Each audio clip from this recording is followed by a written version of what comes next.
Greetings, YouTube. Welcome back to the channel. This is what I'm used to producing on a Sunday.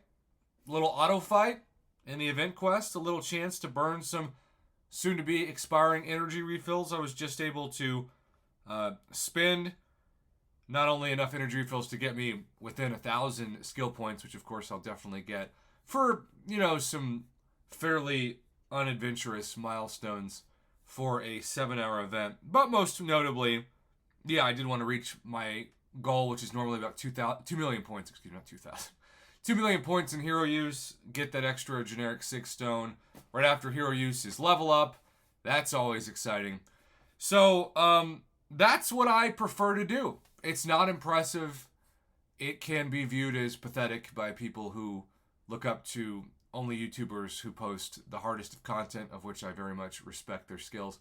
But I think that for the average player, of which I still would argue there are more average to slightly above average players in this community than like professionals, this channel is what speaks for you, hopefully.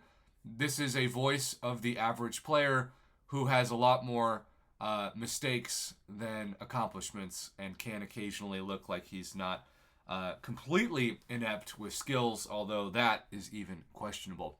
I say this because while I'm doing auto fight through like a Conqueror event quest, several of you out there are caring and concentrated about Alliance War, something that I have not participated in except for the Caps Commissary event last year for the requirements of the bonus rewards, and I think it was a piece of the, was it Caps Commissary? Or the piece of the Deathless Guillotine? Maybe not Deathless Guillotine. Anyhow, if you know what I'm talking about, you know what I'm talking about. So Alliance War is in season 48. I was there for like seasons 1 through 5. Haven't really cared about a season since then. That was over 40 seasons ago. Part of my frustration with Alliance War is just the time commitment.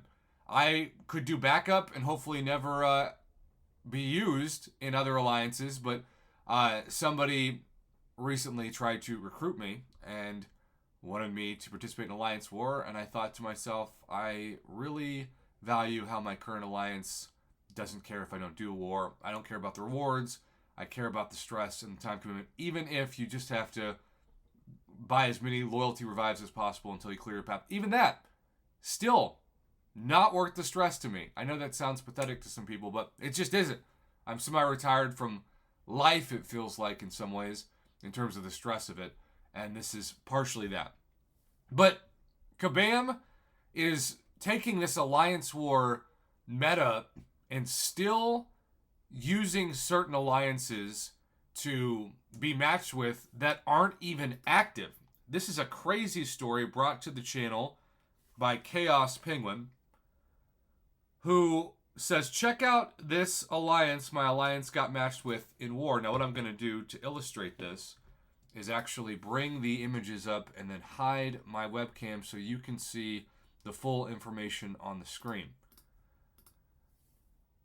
Level 28, 32 days ago. 29, 32 days ago. 17, 71 days ago. And then we've got another 42, 32 days ago.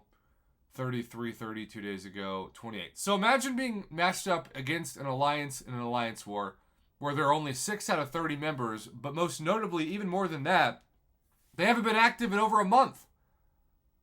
And some of these are over 2 months, well over 2 months. This is essentially a dead alliance, or maybe it's hibernated for the spring. I don't know. Maybe it's following the same calendar as Groundhog Day.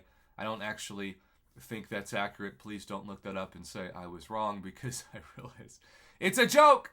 It's a joke. I watched the comedian Craig Ferguson with my lovely fiance in person last week, and his favorite phrase is, it's a joke. It's just a joke.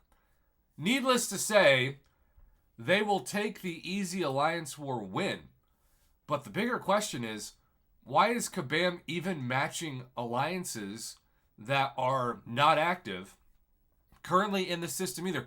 Has Alliance War gotten so bad in terms of the amount of alliances that participate that they have to use these essentially inactive alliances just to meet the demands of those that are looking for an active matchup? Maybe. I don't know. It's one of the strangest stories I've ever reported on this channel.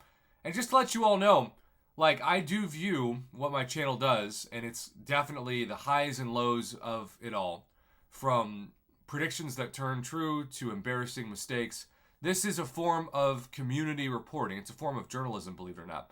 Because I want to report stories that go untold. I think a lot of players still look at my channel, and I'm very honored about that. As someone you can depend on to send over information that maybe won't get covered on other channels, and I am willing to talk about it. Even if sometimes the story changes, even if sometimes this is just a preview of not the whole story, but part of the story.